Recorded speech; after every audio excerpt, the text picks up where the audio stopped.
Well, hello. Today we are going to talk a little bit about the painting Monk by the Sea by Caspar David Friedrich. We'll just analyze and look a little bit at the artwork and make some interpretations. The Monk by the Sea was made by Caspar David Friedrich. He was a German painter who lived in the 18th century. The 18th century was marked as the Romanticism era, and during this time we see a lot of up-and-coming artists with new styles from that which was before. As we can see in the bottom of the slide, in the Turner painting called The Slave Ship and in the de Goya painting called The 3rd of May. In terms of major events of the Romantic era, we have the French Revolution as well as the Industrial Revolution, and I would say that these events greatly influenced the art of the time. These artists broke away from what was before them. In the Culture and Values book, the author talks about how at the start of the Romantic era, artists began to abandon the lofty, idealized, remote world of neoclassical art for more vivid images intended to communicate intense personal feelings. And as you look at and examine Monk by the Sea, you kind of see how that landscape is really emphasized, loose brush strokes, and how nature is depicted as unpredictable and uncontrollable. They really work to highlight the sublime and create spiritual and impactful meanings. As we continue, we see how many works that came from that time showed how one can become one with the painting and really identify with that painting. In the de Goya painting, as you can see, it's different from works before, although similar, and there's less intricate details and such. Moving forward, we see Caspar David Friedrich, and he was definitely an influential artist at that time as he broke away from those old standards and created his own new thing. He was born in September 1774 and lived a long life until May 1840. He mostly painted landscapes and focused primarily on paintings using oil and watercolor. And through his paintings, one can really have a new perspective on different ordinary daily life things.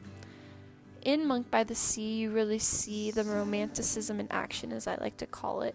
You can really feel what's going on in the painting, as it is, I believe, a painting that is very simple, yet draws in the viewer. And you can see how, looking at the vastness of the landscape, there's kind of a mystery to it that invokes a spiritual feeling. You feel small, yet you feel involved in the painting, and it creates a mood and really focuses on what's going on in that painting.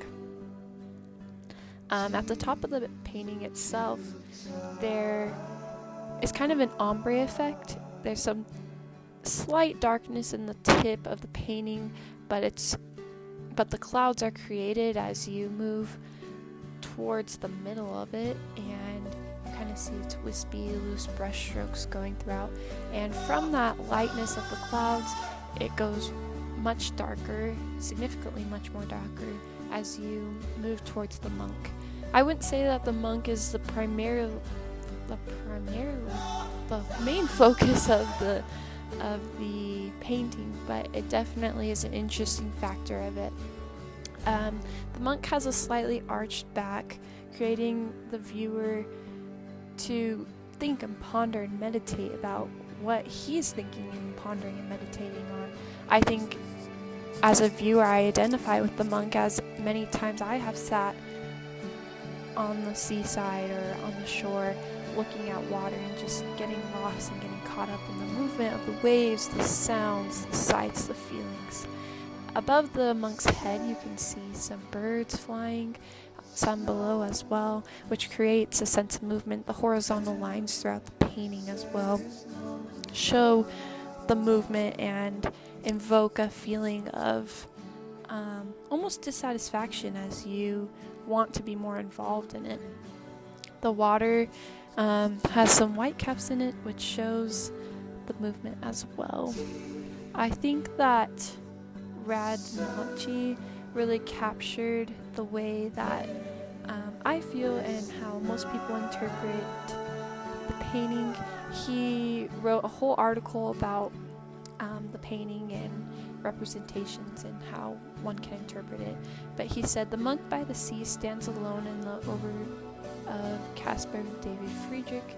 Unlike the majority of his works, which are generally overburdened with meaning, making them easy to understand from a romantic Christian or nationalist perspective, this painting remained resistant to interpretation by almost all of his contemporaries, even by the artist himself, because the reduction and minimalism in the work was so unprecedented and extreme that it would take several generations before it became common practice. This was also the first work to feature Friedrich's famous innovation, the Roughmaker, the picture's internal spectator, who forms a close and subjective bond with the external spectator, while the subject of the spectacle itself, for the very first time in the history of painting, is nothing." So like I said before, I agree with him, but I don't think that the monk really is the focus of the painting. I think Friedrich's intention with it was to create a plane or a canvas, even if you want to put that in artistic terms, for someone, the viewer, whoever, to have a spiritual experience or a mental experience. And doing some research about the German kind of landscaping and where this would possibly be. Surrounding Germany, there's the Northern Sea and the Baltic Sea, and as you can see in the picture on the left of this slide, this was taken, I believe, by the Baltic Sea during winter, and you can really see how that could have easily been inspiration for Friedrich's Monk by the Sea. You have kind of that same seafoam green color, darker gray palette, and then I thought it was interesting too in this picture, you can see that some of the sand peeking out from the snow. And so I think that could have easily been maybe even a fall storm that Friedrich captured or even with snow, but maybe he just didn't highlight the snow as clear like in the picture to the left. So I thought that was very interesting to look at and see where maybe he could have come from. Also, as you move forward and you look at Friedrich's Wander Above the Mist and you see that kind of plane for the reader to be, or not the reader, the viewer to become one with the painting. It's almost as if that lady looking at the monk by the sea from the outside could just reach in and grab it.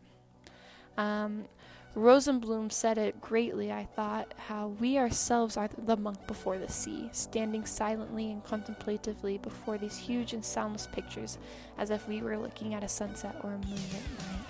And I really identify with this, as I have a picture just like it of my sister when we were on vacation, and you really see how this is such a common sight for us to be looking in the distance and thinking and pondering. And even in Whistler's Harmony in Blue and Silver, Trouville, you can see how artists have created a plane for us to have spiritual experiences that have meaning in our lives. And I think that's kind of the goal behind all these paintings, and especially in the Romantic era, that we are able to identify ourselves, but also I don't think the artist wanted to have a set interpretation for his painting, but allows the viewer to create their own experiences and have those own meaningful times to think and ponder and realize how powerless man is, but how great God is, and just see that boundless beauty that is so abundant and around us. And that's my thoughts on Monk by the Sea, and it is a painting that I feel is very timeless and allows all people to appreciate a sense of smallness within man and greatness within the world around us.